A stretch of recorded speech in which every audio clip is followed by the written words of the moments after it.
Hey guys, welcome back. Tonight, I want to explore something a little quieter, something older than almost anything we've ever talked about before, something that people once carved into stone, not for the living, but for the dead. I couldn't sleep the other night. It was one of those long, silent nights where the world feels still, but your thoughts don't. And I found myself wondering, something I don't usually let myself think about for too long. If I died tonight, right here in this quiet room, would I actually know what happens next? Would I know where to go, what to say, what to do? Or would I just drift into the unknown, completely unprepared? Because the ancient Egyptians, they didn't leave this to chance. They believed death wasn't an ending, not even close. They believed it was a journey, a dangerous one, a journey filled with gates, with watchers, with questions you had to answer perfectly, and paths you had to navigate without hesitation. And somehow, thousands of years ago, they tried to prepare for it.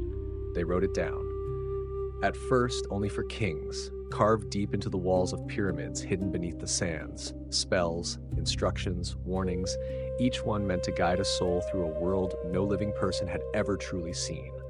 But over time, those secrets began to spread, from pyramids to coffins to scrolls of papyrus that anyone, if they had enough means, could carry with them into the afterlife.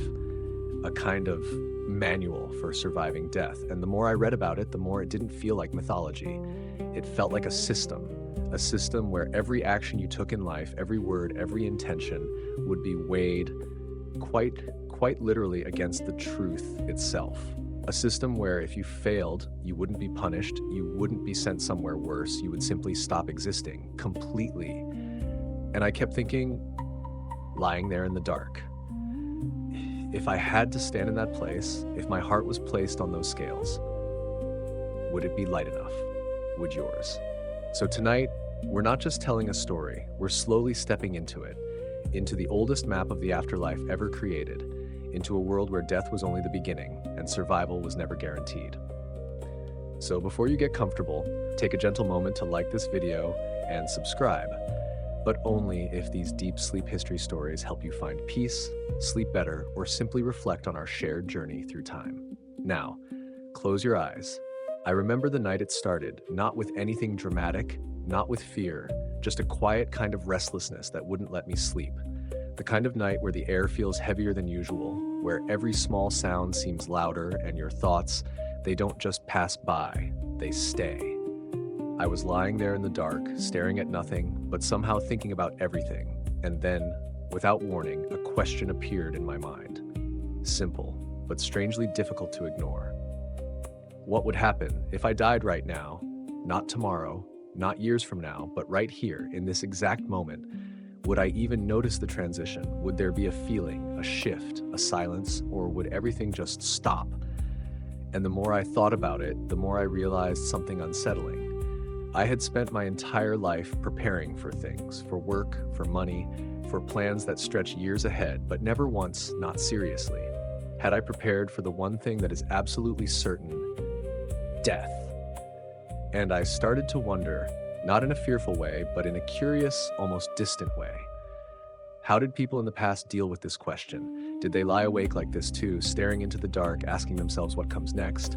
Or did they believe they already knew? And that's when my thoughts drifted slowly toward ancient Egypt, a place that has always felt different somehow, not just old, but deliberate, as if everything they built, everything they wrote, was meant to last far beyond a single lifetime. I remembered something I had read once about how the Egyptians didn't see death as an end, but as a journey. Not a metaphor, not a comforting idea, but a real, structured, almost navigable path that every soul would have to walk. And that idea, it stayed with me. It wouldn't leave, because if that were true, if death was not just an ending, but a passage, then it meant something else entirely. It meant that being unprepared wasn't just unfortunate, it was dangerous. And lying there in the quiet, I began to imagine it, not as something abstract, but as something immediate. What if I opened my eyes and I was no longer here? What if instead I found myself somewhere unfamiliar, a place with rules I didn't understand, where every step mattered, where every mistake had consequences I couldn't undo? Would I know where to go? Would I know what to say? Would I recognize the signs, the symbols, the things that might guide me forward? Or would I hesitate just for a second too long and lose my way completely? And that's when a deeper thought began to settle in, something quieter, heavier.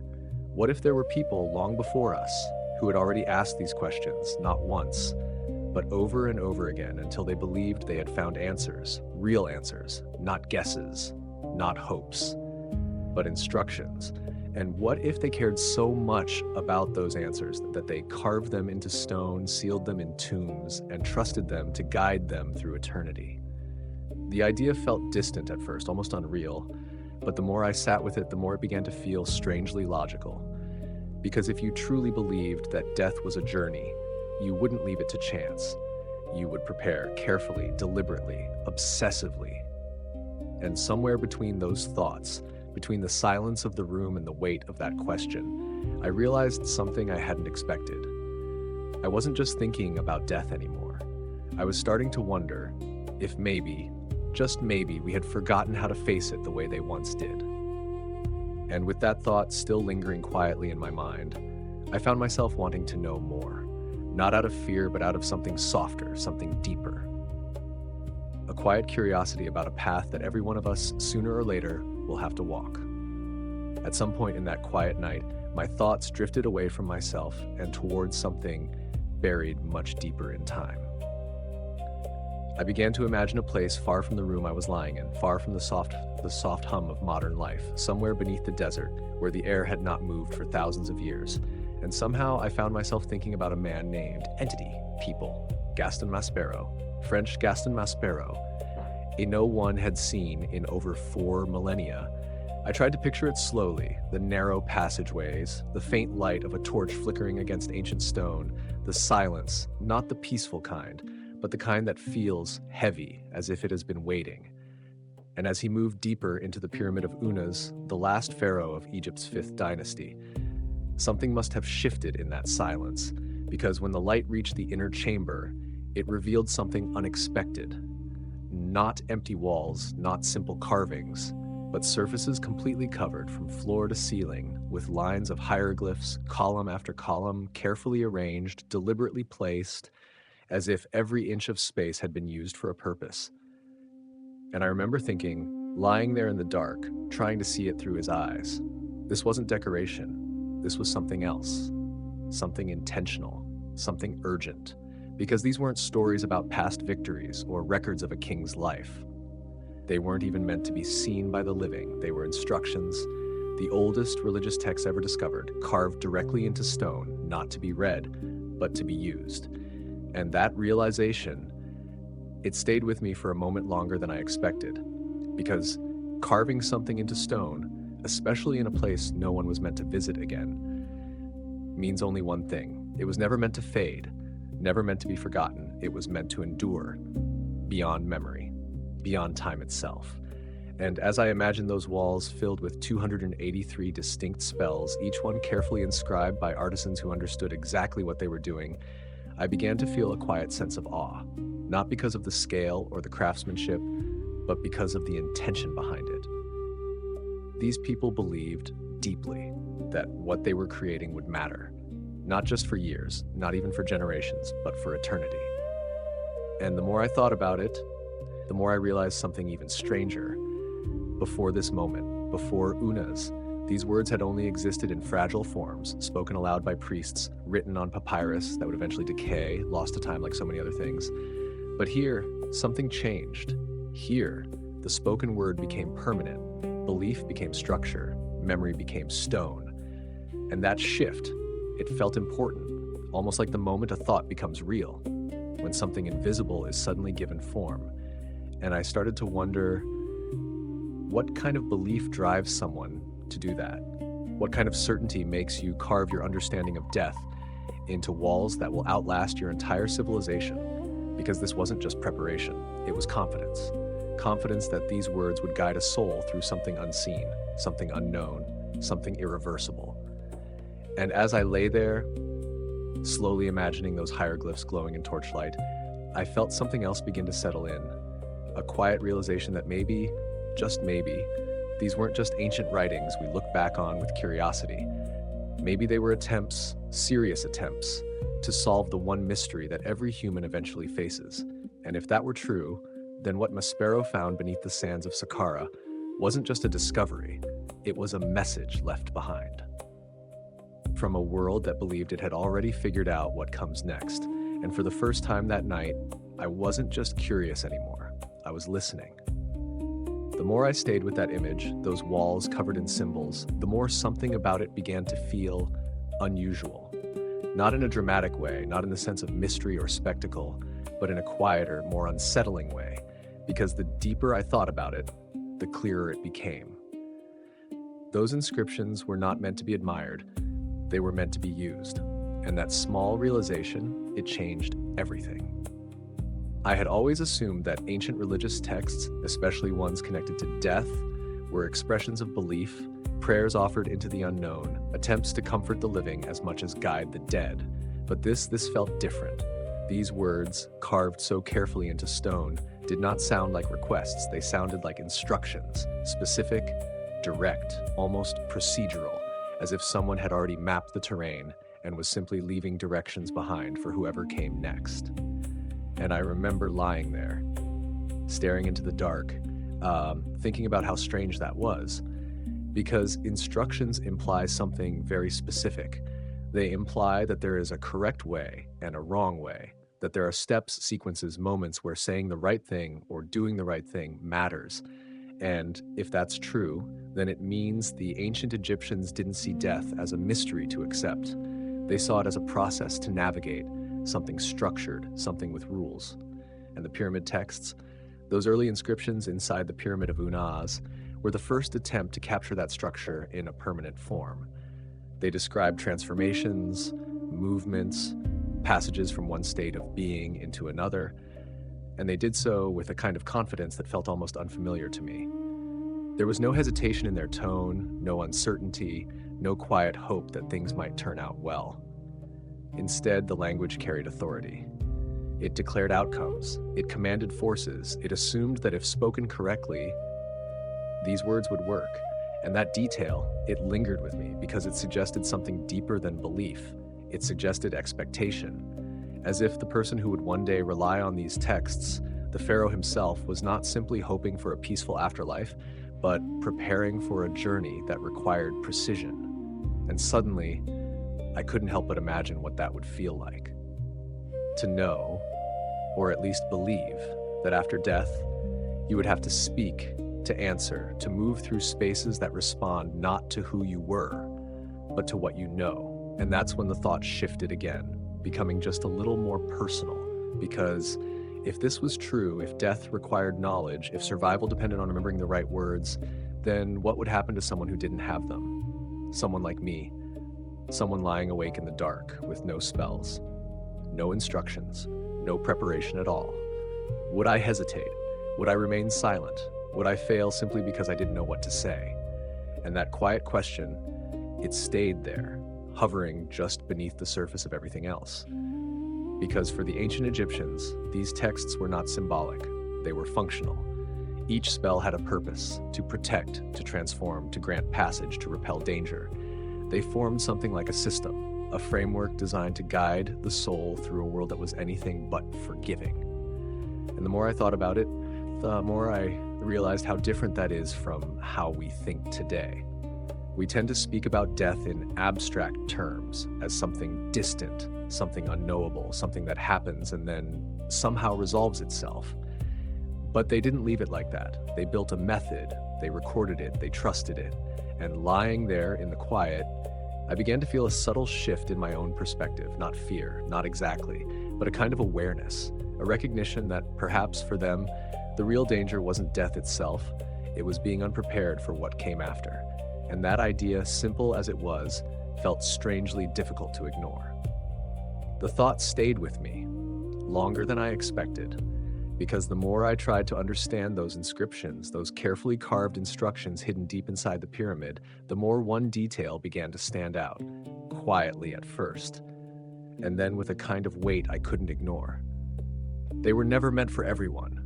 They were never meant for people like me, These texts, these spells, this entire system of navigating death belonged to one person alone. The pharaoh, and not just as a ruler, but as something more, something the ancient Egyptians truly believed was divine, the living embodiment of order itself.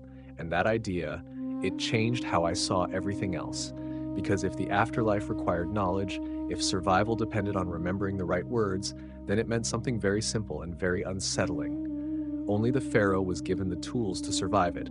Everyone else, even the wealthy, even the powerful, were left with almost nothing by comparison. Simple tombs, a few offerings, perhaps a charm or two, but nothing like the intricate, detailed protection carved into the walls of a pyramid. And lying there in the dark, I started to imagine the difference.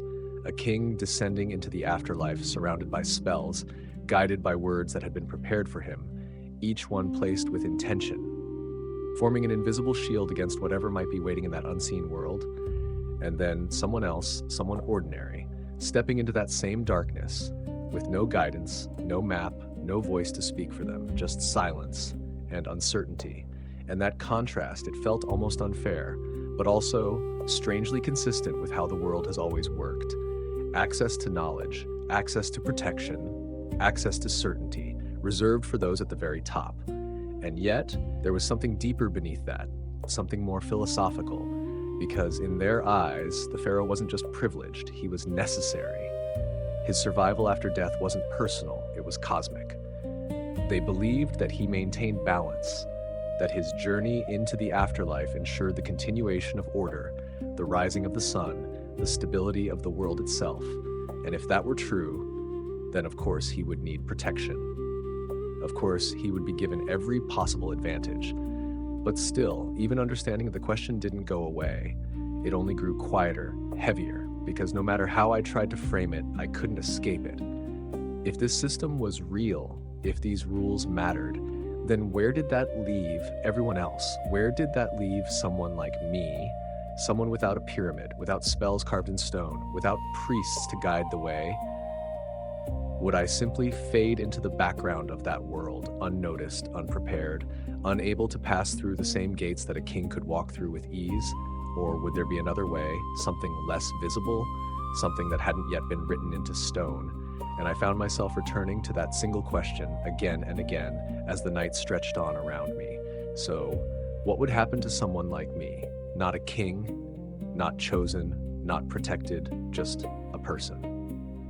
Lying in the dark, asking questions that no one seems to answer anymore. And for the first time, the silence felt different, not empty, but waiting. As if somewhere far beneath the surface of everything we think we know, there might still be an answer, quietly buried, waiting to be found.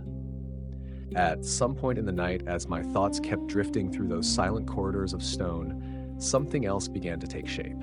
Something less stable, less certain.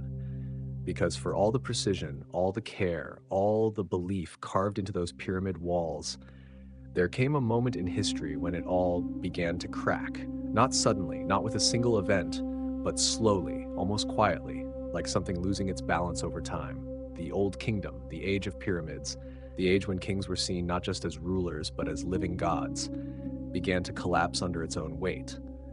And I found myself trying to imagine what that must have felt like, not as a historian, but as someone living through it. Because if you grow up believing that your king holds the universe together, that his journey into the afterlife ensures the rising of the sun, the flooding of the Nile, the stability of everything around you, then what happens? When that king dies and nothing changes, or worse, when everything does? What happens when tombs are broken into, when pyramids are no longer untouchable, when the divine suddenly looks fragile? And that thought, it stayed with me because belief like that doesn't just disappear, it fractures. It leaves behind questions that are difficult to ignore. And I could almost feel that shift, that quiet unease spreading through a civilization that had once been so certain. Because if the pharaoh, the one person who was supposed to be guaranteed passage, if even he could fail, if his tomb could be disturbed, if his protection could be broken, then what did that mean for everyone else? And lying there in the dark, I realized something that felt strangely familiar. That moment, that realization, It wasn't ancient at all, because we all build systems of belief, things we trust, things we assume will hold until one day they don't. And when that happens, something inside us shifts, not all at once, but enough to make us question what we once accepted without hesitation. And for the Egyptians, that shift must have been profound, because their entire understanding of death, of order, of what comes after, was built around the idea that the pharaoh would always succeed, that he would rise, that he would become one with the gods, that he would maintain the balance between chaos and creation. But now, that certainty was gone, and in its place, something else began to grow, something quieter, but far more personal. A realization that survival after death might not be guaranteed by status alone, that maybe, just maybe, it required something more. And I remember thinking how unsettling that must have been, to go from absolute certainty to uncertainty, to the slow understanding that the system you trusted might not protect you after all. And yet, there was something else there too, something almost inevitable. Because once that question is asked, once doubt enters a system built on certainty, it doesn't simply disappear. It expands, it spreads quietly from one person to another. And I could almost imagine it. Nobles, officials, ordinary people, all beginning to wonder the same thing. The same question that had kept me awake that night. If even kings could fail, what chance do I have? And it was in that space, in that quiet moment between belief and doubt, that something new began to emerge. Not a rejection of the old system, but an adaptation, a shift in perspective. Because if the path to the afterlife was no longer reserved for the divine, then perhaps it needed to be understood, prepared for, and claimed by everyone else too. And as that thought settled in, slowly, almost gently, I realized that what came next in their history wasn't just a continuation of what had been. It was the beginning of something entirely different, something more human, more uncertain, and strangely more relatable than anything that had come before. Once that certainty began to fade, once the idea that only kings could safely cross into the afterlife started to feel incomplete, something quiet but irreversible began to happen. People didn't abandon the system, they adapted to it. And that shift, it felt almost inevitable, because when a belief is strong enough, when it has shaped how an entire civilization understands life and death, it doesn't simply disappear when cracks begin to show. It changes, it spreads, it finds new ways to survive. And I found myself imagining those early moments when nobles, governors, officials, people who had once stood just beneath the pharaoh, began to ask themselves a question that had never truly been allowed before. What if these protections, these spells, weren't meant only for him? What if they could be used by someone else? And at first, it must have felt almost unthinkable, like stepping into something sacred, something reserved, something not meant to be touched. But slowly, carefully, they began to do it anyway.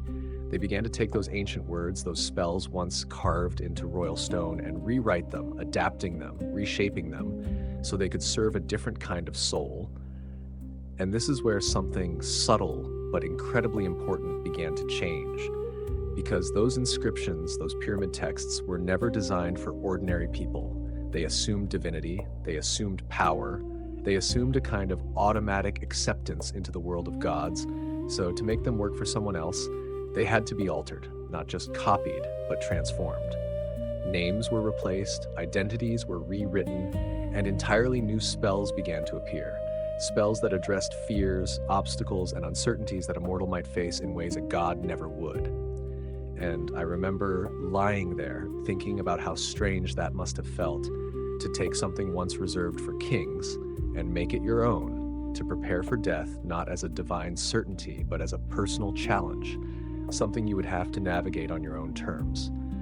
And that's when the image shifted again, becoming clearer, more tangible, because instead of massive pyramids rising from the desert, instead of walls of stone covered in hieroglyphs, I began to imagine something smaller, more intimate, a coffin, but not the simple kind, not just wood enclosing a body, but something transformed, something filled with meaning, covered inside and out with text, with symbols, with carefully arranged spells that turned it into something else entirely, a kind of portable pyramid, a space where the deceased could carry their protection with them. not carved into walls that would remain behind, but wrapped around them, surrounding them, becoming part of their final journey. And the more I thought about it, the more powerful that idea felt, because it meant that preparation for death was no longer distant, no longer reserved for those who could build monuments that touch the sky. It became personal, something you could hold, something you could carry, something that belonged to you. And with that shift, the entire relationship between the living and the afterlife began to change. No longer was it enough to simply hope or to rely on a system built for someone else. Now, you had to prepare, you had to think ahead to consider what you might face, what you might need, what you might forget. And I couldn't help but compare it quietly to the way we think about things now, how rarely we prepare for what we cannot see, how easily we assume that whatever comes next will somehow take care of itself. But they didn't think that way. They believed the journey required effort, intention, knowledge, and they were willing to reshape an entire tradition to make that possible for themselves. And lying there in the stillness, I felt that thought settle in once again, not heavy, not overwhelming, but present. That quiet understanding that somewhere along the way, they stopped waiting for someone else to guide them and started preparing for the journey on their own. And maybe in a way that's difficult to explain. That shift felt more human than anything that had come before it. As I stayed with that image, coffins covered in words, spells carefully arranged around the body, something else began to emerge, something I hadn't expected, because it wasn't just about protection anymore. It wasn't only about having the right words at the right time. It was about understanding where you were going. And that realization, it felt subtle at first, but the more I thought about it, the more it began to change the entire shape of what the afterlife meant to them. Because in those coffin texts, in those evolving layers of belief, the Egyptians didn't just describe a destination. They began to map it, not vaguely, not symbolically, but with detail, with structure, with a kind of clarity that felt almost geographical. And I remember pausing on that thought because mapping something implies something very specific. It implies that the place exists in a way that can be understood, that it has regions, boundaries, landmarks, that you can get lost in it or find your way through it. And slowly, I began to imagine that world as they must have seen it, not as a distant heaven floating somewhere beyond reach, but as a landscape, something vast, something complex, something that required navigation. And at the center of it, there was a place they called the Fields of Reeds.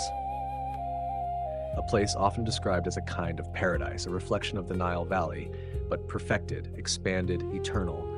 Fields where crops grew taller than a person, canals that never ran dry, a world where the rhythms of life continued, but without decay, without hunger, without the slow erosion of time. And at first, it sounded comforting, almost peaceful. But the more I stayed with it, the more something about it felt different from what we usually imagine when we think of heaven. Because this wasn't a place you simply arrived at. It was a place you had to reach. And reaching it required knowledge, specific knowledge, directions, names, sequences, things you had to say, things you had to recognize, paths you had to follow without hesitation. And that's when the thought became clearer, sharper. It sounded less like heaven, and more like a place you had to navigate. And I could almost feel the shift in perspective that must have taken place for them. The moment when the afterlife stopped being a reward and started becoming a journey. Because if the Fields of Reeds were real, if they existed somewhere beyond death, then getting there wasn't automatic, it was conditional. You needed to know how to travel, how to cross the boundaries between one space and another, how to move through regions that might not welcome you, how to recognize the signs that you were on the right path and avoid the ones that would lead you somewhere else entirely. And I remember thinking how different that is from the way we tend to imagine things now. We often think of the afterlife as something passive, something that happens to us, rather than something we actively move through. But for them, it was the opposite. You didn't simply arrive. You journeyed, you followed a route, you learned the terrain, you prepared for the possibility that you might lose your way. And that idea, it stayed with me, quietly reshaping how I thought about everything that had come before it. Because suddenly, those spells, those inscriptions, those carefully written words inside coffins, they weren't just protection anymore. They were guidance, instructions not only for surviving, but for finding direction in a place where nothing would be familiar. And lying there in the dark, I tried to imagine it, not as something abstract, but as something immediate. Stepping into a world where the sky doesn't behave the way you expect, where distances don't make sense, where the path ahead isn't marked unless you know how to see it. Would I recognize the signs? Would I know which way to go? Would I even realize if I had already made a wrong turn? And that quiet uncertainty, it didn't feel frightening, not exactly, but it felt real. Real in a way that stayed with me long after the thought itself had passed. Because for the first time, I wasn't just thinking about death as an end or even as a test. I was beginning to see it as a place, a vast, intricate, unfamiliar place, where knowing the way might matter more than anything else. And then, just when I thought I was beginning to understand it, that the afterlife in their world was something you could prepare for, something you could study, something you could navigate if you knew the right words, another layer appeared, quieter, but far more unsettling. Because it wasn't just about knowing anymore, it wasn't just about having the right spells or remembering the right names. It was about something much harder to control, something you couldn't simply write down or carry with you inside a coffin. It was about how you had lived. And I remember noticing it slowly, almost like a detail hidden in the background, something easy to overlook at first, but impossible to ignore once you see it.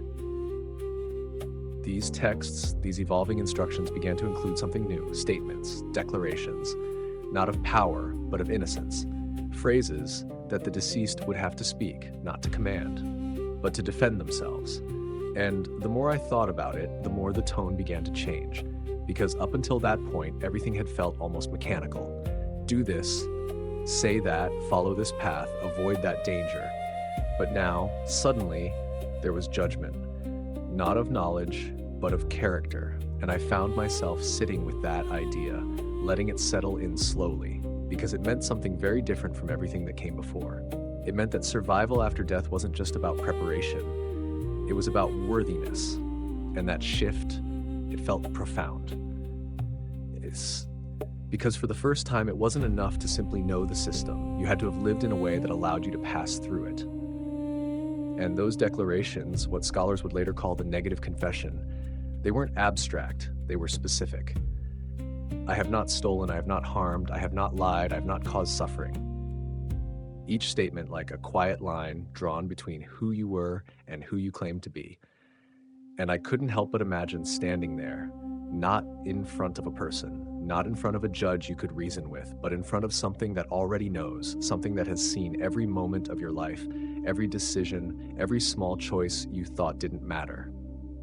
And suddenly, the idea of death as a journey, as something you could prepare for, began to feel more complicated, because knowledge could be learned, spells could be memorized, but the past, the life you had already lived, that couldn't be changed. And lying there in the quiet, I felt something shift again, more personal this time, less distant, because it was no longer about ancient kings or distant nobles or beliefs carved into stone. It was about something much closer, something I couldn't step away from. Would I pass that?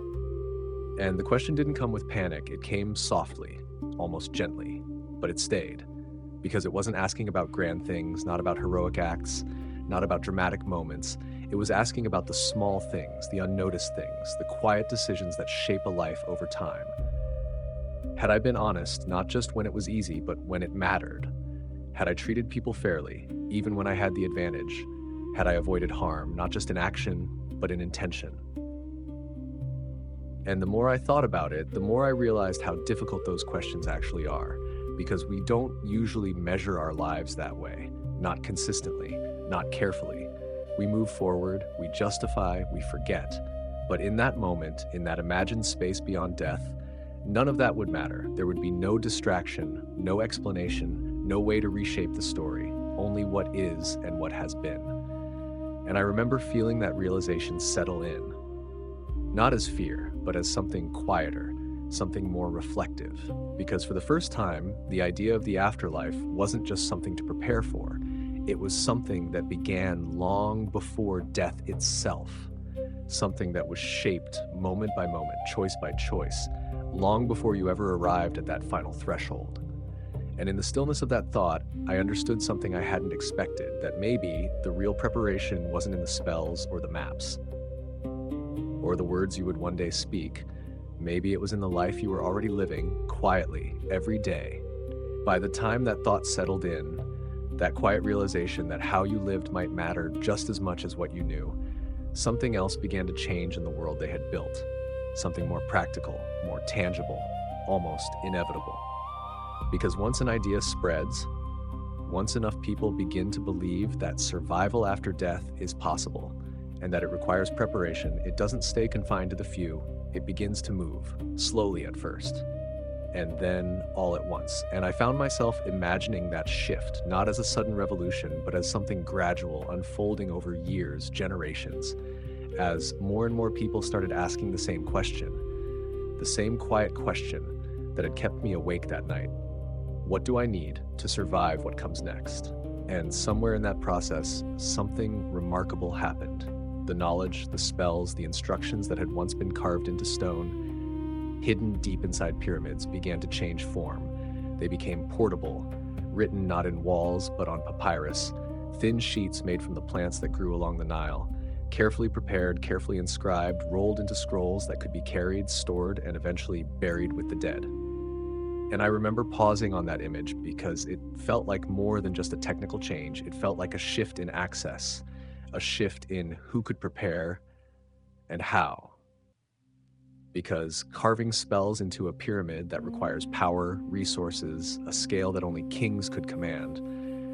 But writing them on papyrus, that's different. That can be copied, reproduced, sold, and slowly, almost quietly, the afterlife, or at least the preparation for it, became something you could acquire. And I couldn't help but think about how strange that was, how unexpectedly familiar it felt, because at some point, these scrolls, what we now call the Book of the Dead, began to appear not just in royal tombs, but in the burials of officials, merchants, artisans, people who had the means and the desire to secure their passage into whatever waited beyond death. And the more I thought about it, the clearer it became. This wasn't just belief anymore. It was something closer to a system, a service, a way of ensuring that when the moment came, you wouldn't be unprepared. And lying there in the quiet, I found myself forming a thought I hadn't expected. It was like buying insurance for something no one had seen. And that idea, it lingered, because it carried with it a strange kind of logic.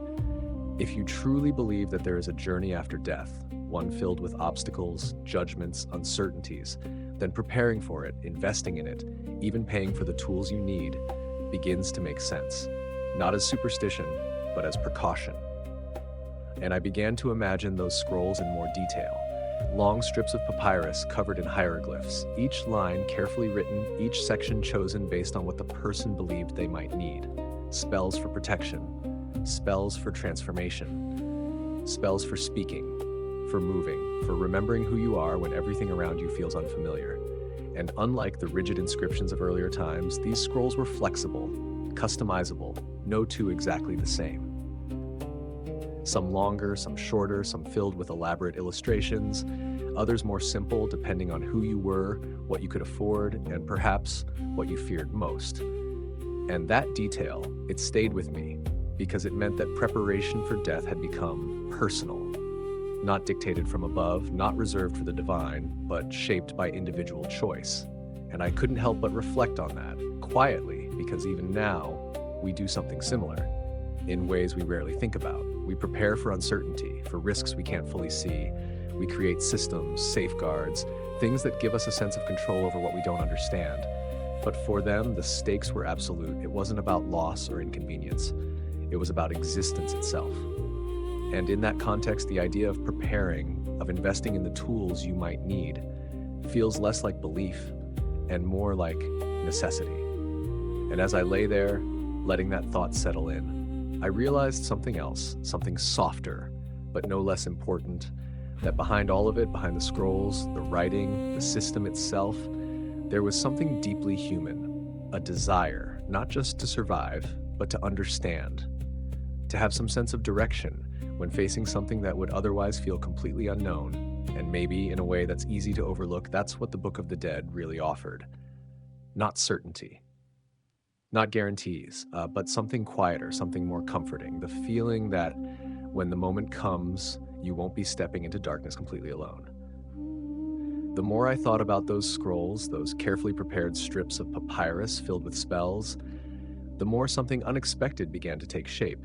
Because even though they all belonged to what we now call the Book of the Dead, they weren't all the same. There was no single version, no fixed set of instructions that everyone followed without question. Instead, each scroll felt personal, assembled piece by piece, chosen rather than simply copied. And I remember pausing on that idea because it suggested something very different from everything that had come before. This wasn't a rigid system handed down from above. It was something that could be shaped, adjusted, even customized, depending on who you were, what you believed, and perhaps what you feared most. And slowly, I began to imagine how that process might have unfolded. Someone sitting with a scribe, discussing what they would need for their journey, selecting spells the way you might choose tools for a path you've never walked before. Spells for protection, for speaking to gatekeepers, for remembering your name, for transforming into different forms, for avoiding dangers you might not fully understand but still felt the need to prepare for. And the more I thought about it, the more it began to feel less like a religious text and more like something else entirely, something closer to a guide. A collection of options, a set of possible solutions to problems that hadn't yet been encountered. And that realization, it stayed with me because it meant that the afterlife, at least in their understanding, wasn't a single fixed experience. It wasn't the same for everyone. It depended in part on what you brought with you. And I found that idea strangely compelling and a little unsettling at the same time, because if there was no standard version, no guaranteed set of spells that covered everything, then it meant something very simple. You had to choose, and choosing always carries risk. What if you left something out? What if you misunderstood what you would need? What if the path you imagined wasn't the path you actually faced? And lying there in the quiet, I felt that question settle in once again, softer than before, but still present. If I had to prepare, if I had to choose, would I know what to bring? And the more I considered it, the more I realized how difficult that would be. Because unlike preparing for something in this world where you can see, test, adjust, the afterlife offered no such feedback. You couldn't practice, you couldn't revise your choices once the journey began. Everything had to be decided in advance based on belief, on trust, on a system that no living person could fully confirm. And yet they did it anyway. Generation after generation, people sat down and made those choices, assembling their own version of protection, their own version of guidance, their own version of what they believed would help them survive what came next. And I couldn't help but feel a certain quiet respect for that, because it required something more than faith. It required intention, a willingness to engage with the unknown, not passively, but actively. And as I lay there, letting that thought unfold slowly, I began to see something else within it, something that felt almost familiar. Because even now, in ways we don't always recognize, we do something similar.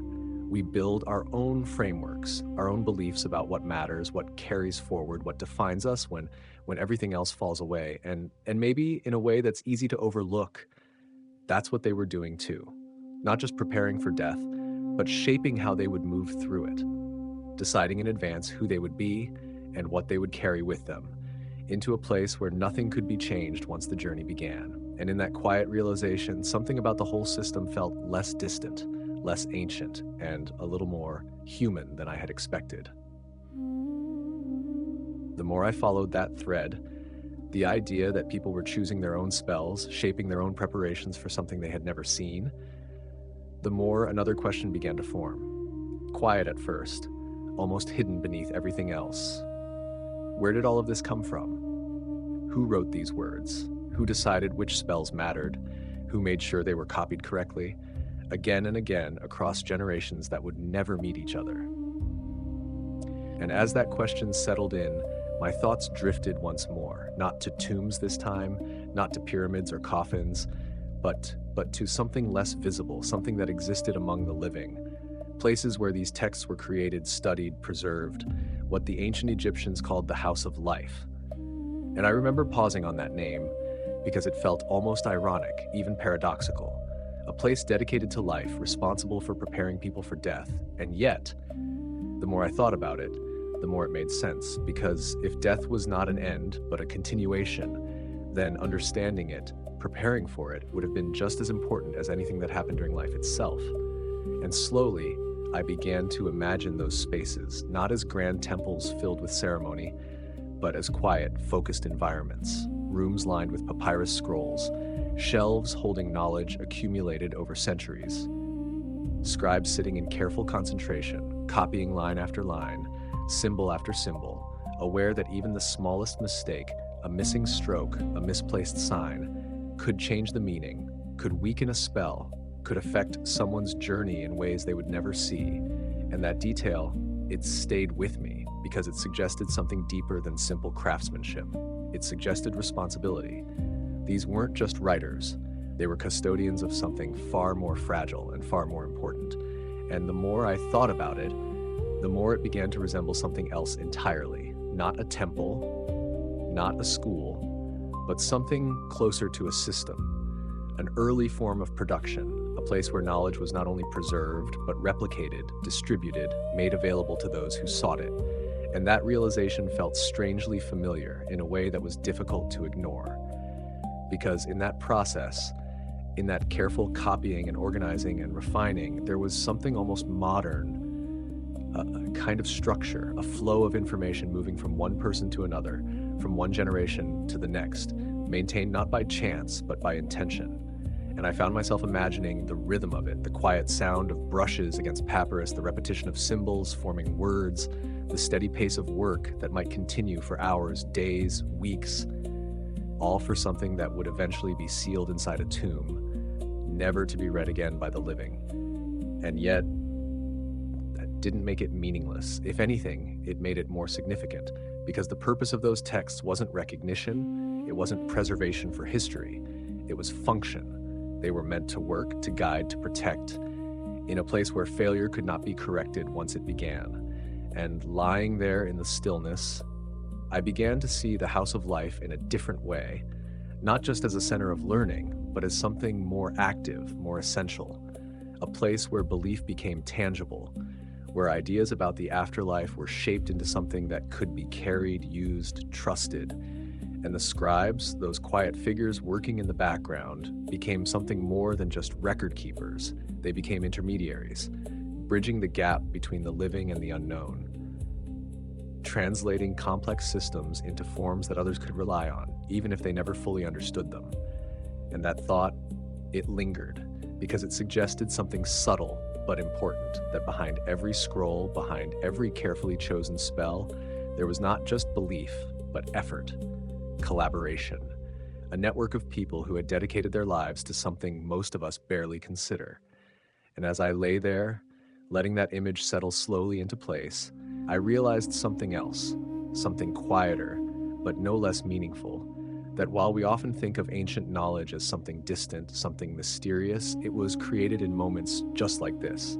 Quiet rooms, focused minds, people trying to make sense of something larger than themselves, and maybe in a way that's easy to overlook. That's what connects us to them more than anything else. Not the pyramids, not the rituals, but the simple act of trying to understand what comes next and doing whatever we can to prepare for it. And the more I sat with that image, the House of Life, the quiet rooms, the scribes carefully shaping each scroll, the more something deeper began to take form. Because this wasn't just about copying texts anymore. It wasn't just about preserving a system. It was about adapting it, bending it, shaping it to fit the life of the person who would one day carry it into the dark. And that shift, it felt subtle at first. But the more I thought about it, the more profound it became. Because for the first time, the afterlife wasn't something fixed, something predetermined by status or dictated by tradition. It became personal. And I remember lingering on that idea, letting it unfold slowly, because it suggested something that felt both empowering and quietly unsettling. Each person, no matter who they were, could now prepare in a way that reflected their own life, their own identity, their own fears, their own hopes. A military commander might include spells for strength, for protection against violent forces, for maintaining power even beyond death. A priest might choose incantations that ensured favor with the gods, passages that aligned them more closely with divine order, with sacred knowledge. A merchant, perhaps, would focus on abundance, on safe passage, on the ability to acquire what they needed in a world where familiar systems of exchange no longer applied. And the more I imagined it, the more it began to feel like something else entirely. Not just preparation, but design. Because each scroll became a reflection, not just of belief, but of a life lived, a life interpreted, a life translated into a set of choices that would shape what came next. And lying there in the quiet, I felt that thought settle in slowly, almost gently. They weren't just preparing for death, they were designing it. And that realization, it stayed with me longer than I expected, because it meant that the afterlife, at least in their understanding, wasn't something that simply happened to you. It was something you influenced, something you shaped through the decisions you made while you were still alive. And I couldn't help but wonder what that would feel like, to sit there knowing that every choice you make in assembling those spells might determine how you move through a world you cannot yet see. Would you focus on protection, preparing for danger at every turn? Would you prioritize transformation, giving yourself the ability to adapt, to change, to become something else if needed? Or would you choose guidance, clarity, the ability to recognize the path when everything around you feels unfamiliar? And the more I thought about it, the more I realized how difficult that would be, because it's one thing to reflect on your life, to understand who you are in the present, but it's something else entirely to project that forward, to imagine what you might need in a place where none of the rules you know still apply, and yet they did it. They made those choices, carefully, intentionally, trusting that the version of themselves they encoded into those scrolls would be enough to carry them through whatever waited on the other side. And that trust, it felt both admirable and fragile at the same time, because once that journey began, there would be no second chance, no opportunity to revise, no way to add what had been forgotten or remove what was unnecessary. Everything would already be decided. And as I lay there, letting that thought drift slowly through the quiet, I began to see something else, something that felt almost familiar in a way I hadn't expected. Because even now, in ways we don't always notice, we do something similar. We shape the narratives of our own lives. We choose what to carry forward, what to leave behind, what defines us when everything else is stripped away. And maybe, in a way that's easy to overlook, that's what they were doing too. Not just preparing for death, but deciding who they would be when nothing else remained. And in that quiet realization, the distance between then and now, between their world and mine, felt just a little bit smaller than it had before. And then, as if everything had been leading to this point, the journey changed again. Not gradually this time, not subtly, but in a way that felt final, because all the preparation, all the spells, all the choices, all the careful design of what you would carry with you eventually led to a single moment, a place where none of that could be adjusted or explained away, a place where everything would be seen clearly. And as I lay there in the dark, I began to imagine it. Not as an abstract idea, but as something real, something you would step into after everything else had already happened. A vast space, silent, but not empty, a space that felt aware. This was what they called the Hall of Ma'at, the Hall of Truth. And even the name itself, it carried a kind of weight, something steady, something absolute. Because truth, in their understanding, wasn't flexible. It wasn't something you could shape to fit your story. It simply was. And I tried to picture it slowly, letting the image form piece by piece, a hall that stretched beyond what the eye could measure, its pillars rising upward into darkness, its floor solid, unmoving, as if it had always been there, long before anything else came into existence. And yet, Despite its scale, it didn't feel chaotic. It didn't feel overwhelming. It felt ordered, perfectly ordered, every part of it balanced, every detail placed with intention, as if the space itself was an expression of something deeper, something that governed everything beyond it. And I remember thinking how different that is from the world we're used to, where things shift, where truth can feel uncertain, where perspective changes depending on where you stand. But here, in this place, there was no shifting, no uncertainty, only clarity. And that clarity, it felt both calming and deeply unsettling at the same time. Because stepping into a place like that means there is nowhere to hide, nowhere to reinterpret what has already happened, nowhere to soften the edges of your own story. Everything would be seen exactly as it is.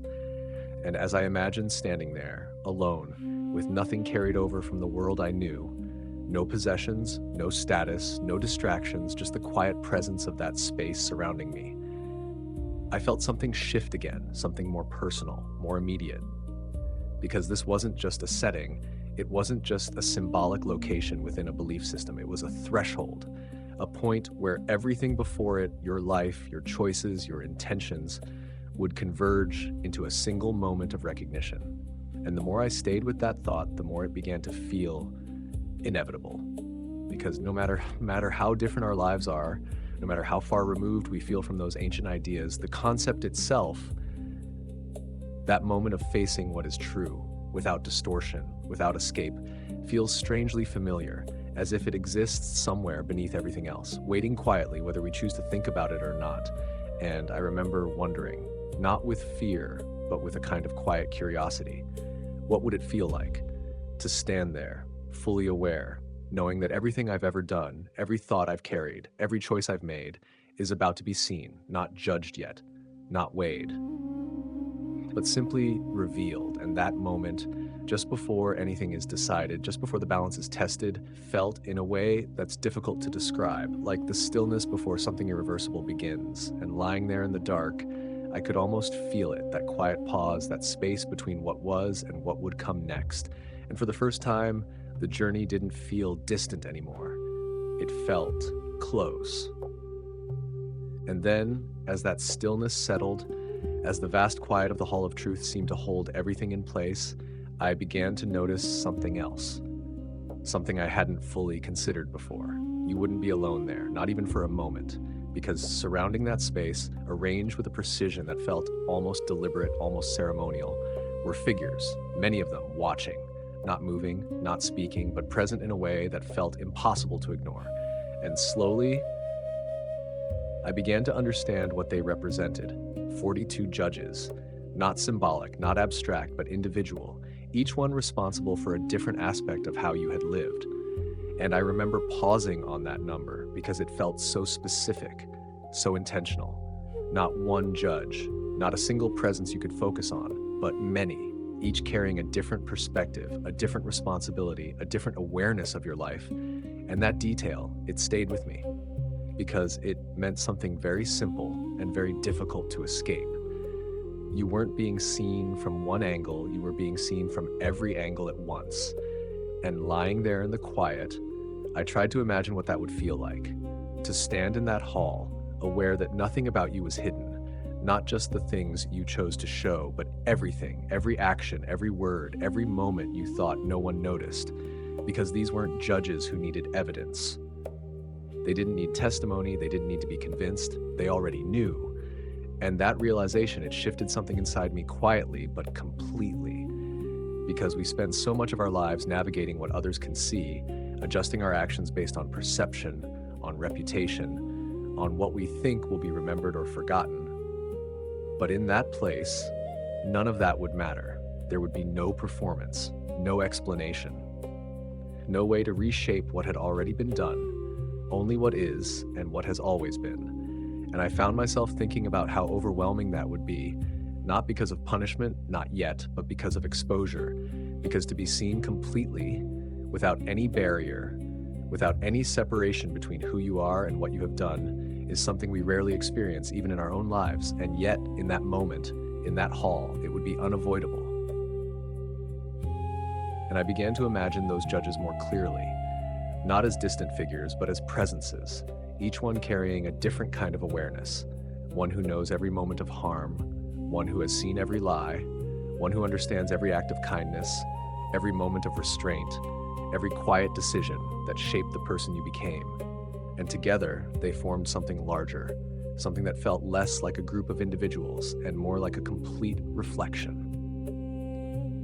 A way of seeing your life in its entirety, without omission, without distortion. And that's when the thought became clearer, sharper, impossible to ignore. There was nowhere to hide. And I didn't feel fear when that thought settled in, not exactly. But I felt something else, something quieter, something closer to recognition. Because deep down, we already know that version of ourselves exists, the one that isn't filtered, the one that isn't explained or justified, the one that simply is, and in that imagined space, in that hall where everything is seen, that version would be the only one that matters. And lying there in the dark, I let that idea linger, not rushing past it, not trying to soften it, just allowing it to be present. Because for the first time, the concept of judgment didn't feel like something imposed from the outside. It felt like something that had always been there, waiting quietly for the moment when it could no longer be ignored. And in that stillness, surrounded by the imagined presence of those watchers, I realized something I hadn't expected. That perhaps the most difficult part of that moment wouldn't be what they saw. It would be knowing that you see it too. And then, in that quiet space, surrounded by presence, surrounded by awareness that feels complete, something begins to move. Not suddenly, not violently, but with a kind of calm precision that feels inevitable. Because after being seen, after standing in that stillness where nothing is hidden, there comes a moment when everything must be measured, and slowly I began to picture it, not as a symbol, not as an idea, but as something real. Something placed carefully at the center of that hall, a scale, perfectly balanced, impossibly still, as if it had never once been disturbed by uncertainty, and beside it a figure, unmistakable, composed, focused in a way that feels almost beyond emotion. This was Anubis, the one who oversees the passage between life and death, the one who understands the body, the soul, and everything that lingers between them. And I remember thinking how fitting that it would be him, not as a judge, not as someone who decides, but as the one who measures, because measuring requires something different from judgment. It requires precision, neutrality, an ability to see things exactly as they are without influence, without hesitation, and I imagined him there, standing beside the scale, his movements slow, deliberate, as if every action carried a weight of its own. And then something even more personal.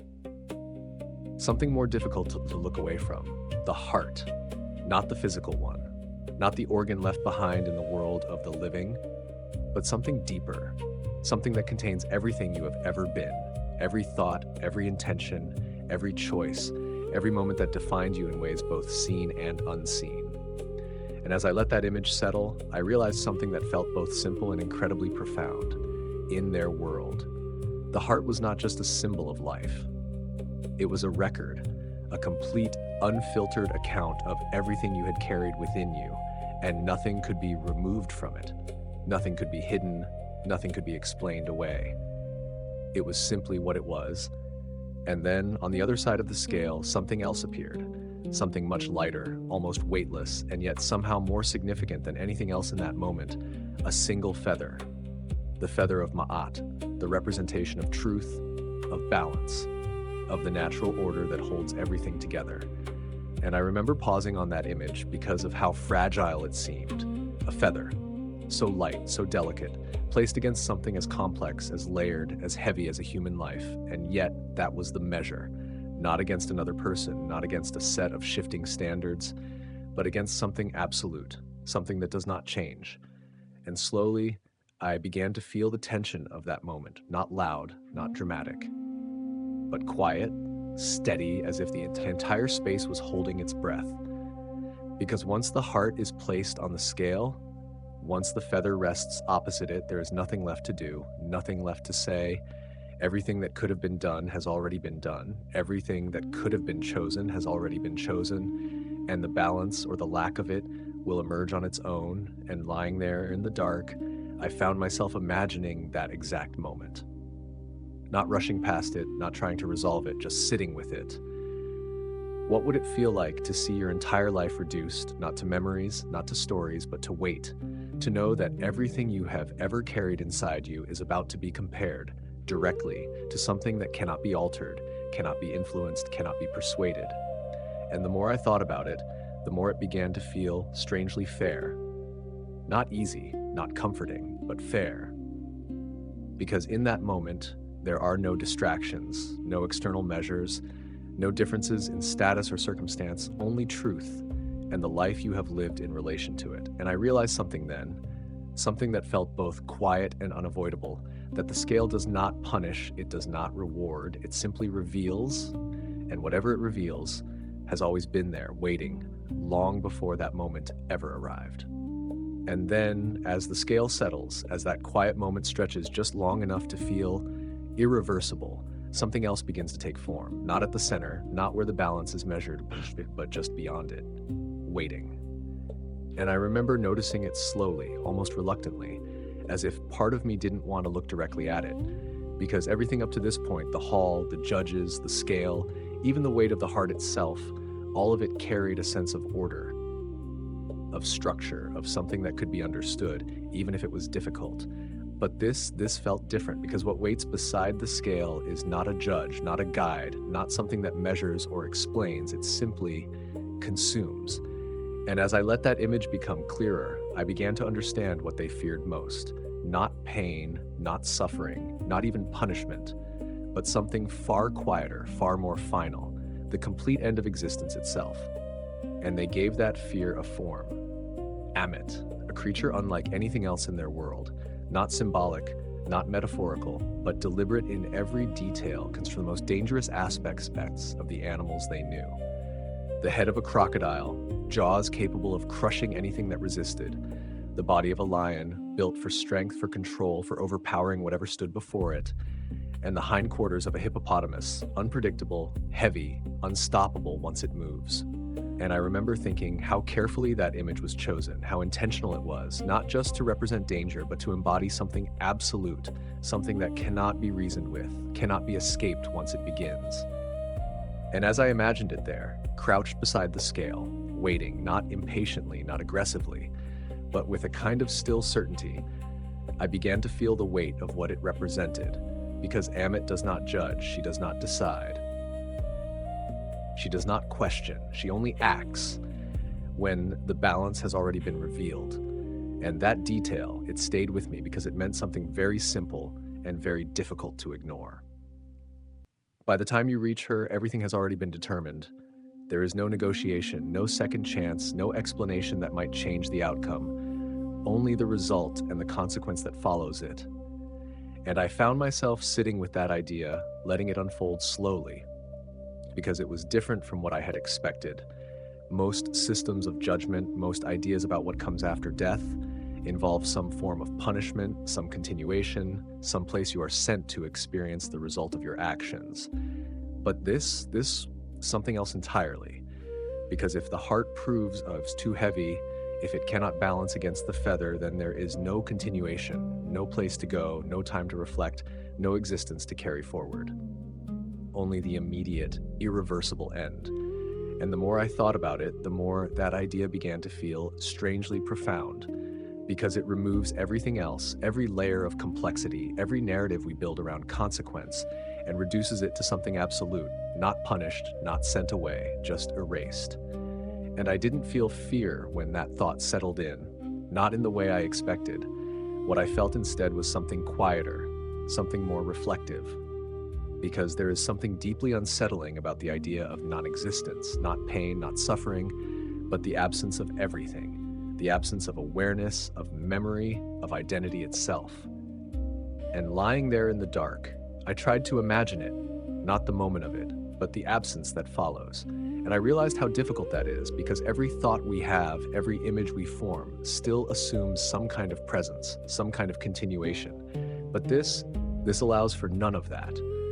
And maybe that's why it mattered so much to them, why they prepared so carefully, why they wrote so precisely, why they built entire systems around avoiding that single outcome.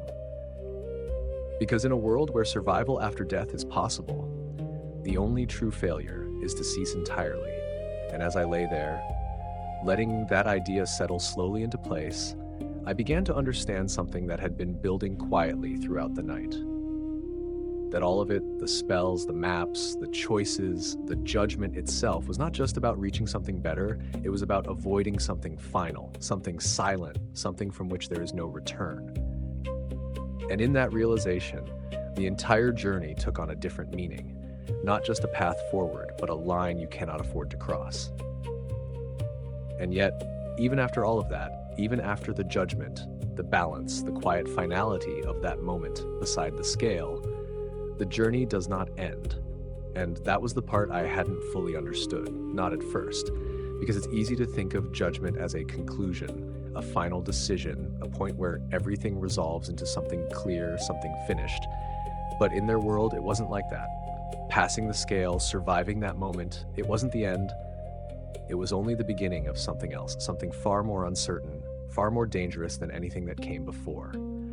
And lying there in the dark, I began to imagine what that would feel like, to take that next step, to move beyond the hall, into a place where the rules change again, where nothing is familiar and nothing is guaranteed, even if you have already been judged worthy.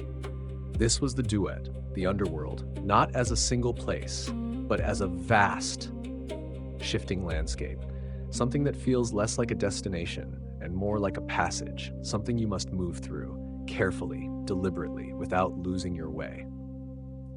And the first thing that waits there, the very first barrier between you and everything that follows, is not a creature, not a trial, but a gate.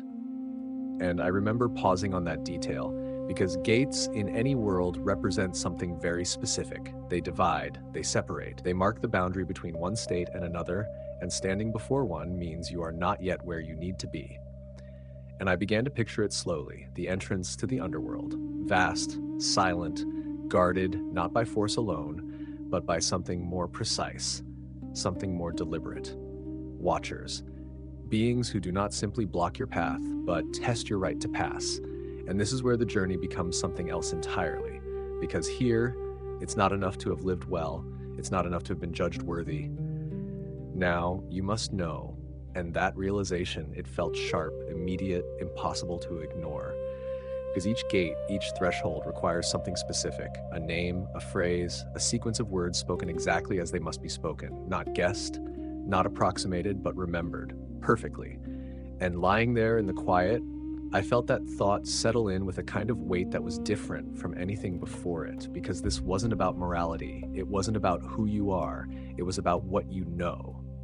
And suddenly the idea of preparation took on a new meaning, because if you stand before that gate and you hesitate, if you forget, if you speak the wrong words or no words at all, then the path does not open, and what waits beyond that failure isn't correction, isn't guidance. It is something final, something that echoes the same quiet truth that had already begun to form earlier in the night, that survival here is not guaranteed. And I remember thinking how strange that is, how different it feels from the way we imagine things now. We tend to believe that once we've passed a test, once we've proven something, the path forward should be clear. But in this world, every step is its own test, every threshold its own challenge. And nothing carries over unless you carry it yourself. And I began to imagine standing there, before that gate, aware that everything depends on something as simple and as fragile as memory. Would I remember what to say? Would I recognize the presence before me? Would I understand what is being asked? Or would I stand there, silent, knowing that I had come this far, only to stop at the very edge of what comes next? And that thought, it lingered, not as fear, but as something quieter, something more reflective, because it suggested something I hadn't considered before, that the journey after death, at least in their understanding, was not just about being worthy, it was about being ready in ways that go beyond intention, beyond belief, into something more precise, more demanding. And as I lay there, letting that idea settle slowly into place, I realized something else, something that felt almost obvious once it appeared, that in a world like this, forgetting is not a small mistake. It is the difference between moving forward and never moving at all. And once you pass the gate, once the words are spoken correctly, once the threshold opens just enough to let you through, something else becomes immediately clear. This is not a place that welcomes you. It doesn't guide you gently. It doesn't reveal itself in ways that are easy to understand. It resists you. And I remember feeling that shift as I imagined stepping into it. The Duat unfolding not as a landscape you can simply walk across, but as something alive. Something that reacts, something that tests you at every step without ever explaining why. Because the further you move into it, the more it becomes apparent that this is not a passive world. It does not sit still while you move through it. It pushes back. And I began to picture the terrain, slowly, carefully, letting each detail settle before moving to the next. Rivers, but not the kind you would expect. Not water flowing gently between familiar banks, but currents of something else entirely. Streams of fire, glowing in the darkness, shifting, moving in ways that feel almost deliberate, not chaotic, but purposeful. And I paused on that image because crossing a river is something we understand, something we've done in the world of the living. But crossing something that burns, something that consumes rather than carries, changes the meaning of the act completely. It's no longer movement, it's survival.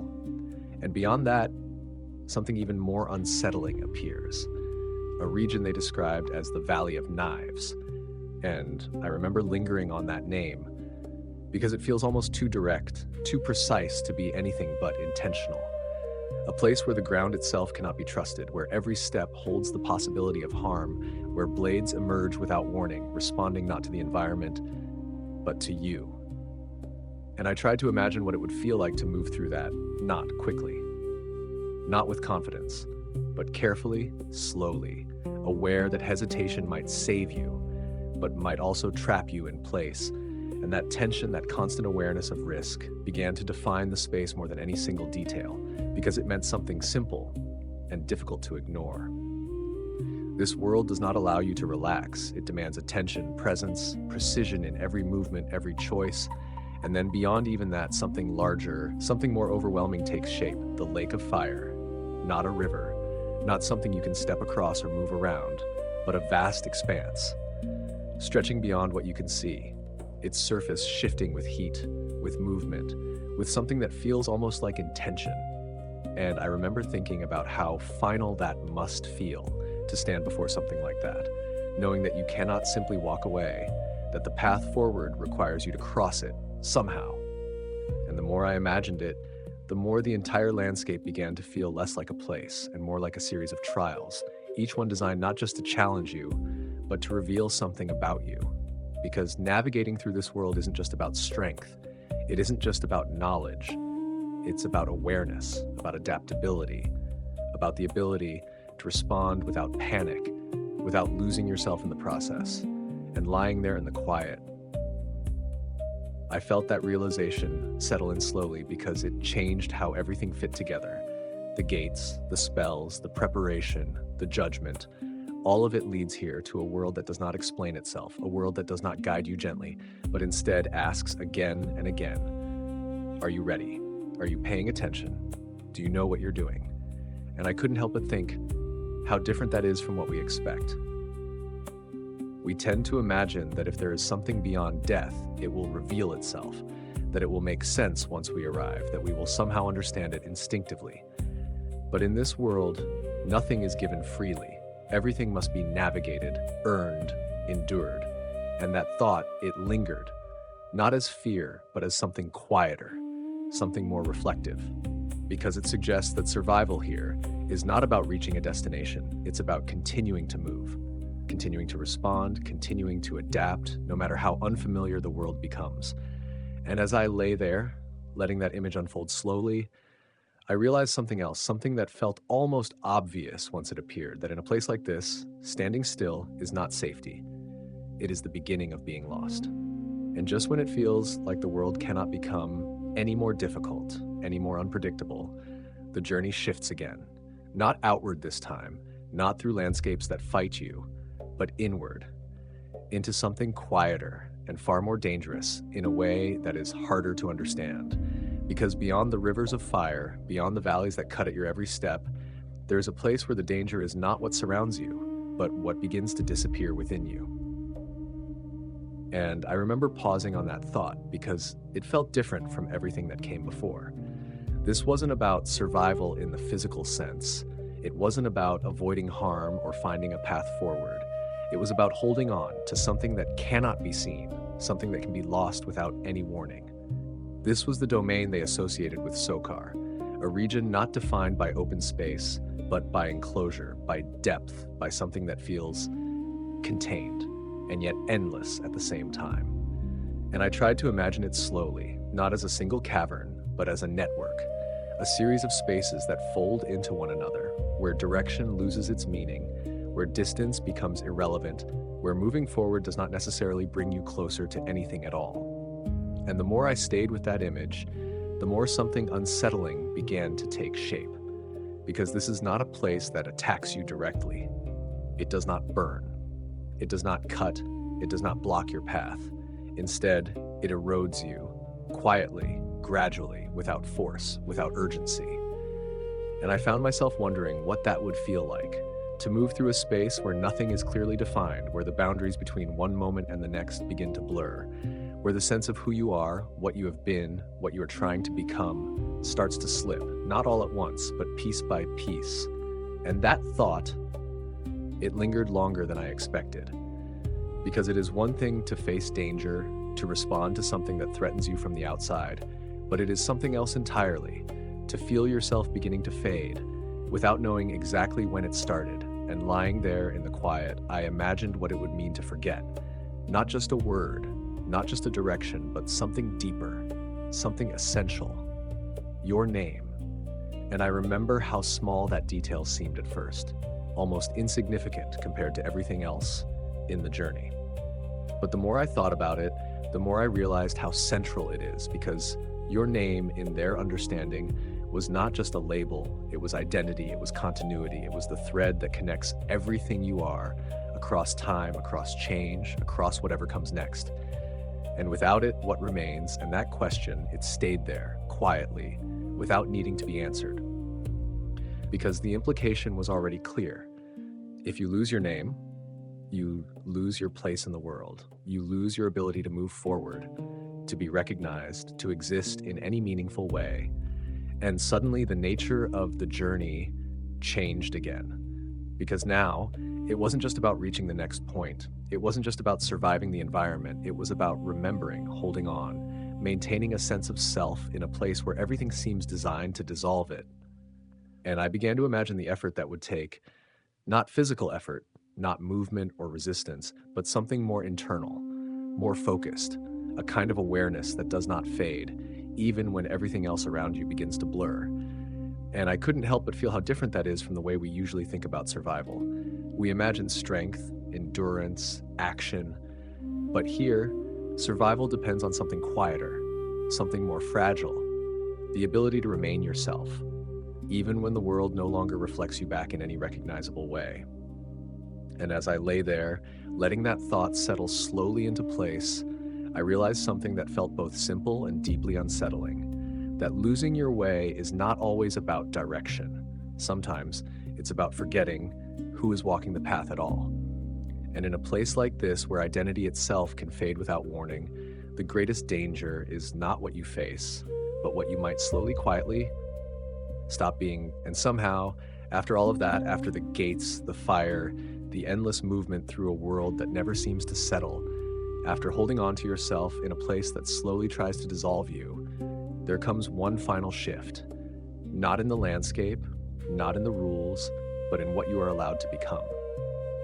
And I remember feeling that change before I fully understood it, as if the journey itself had been leading towards something that was never stated directly, but always present beneath everything else, because survival in this world was never the final goal. It was only the beginning of something more.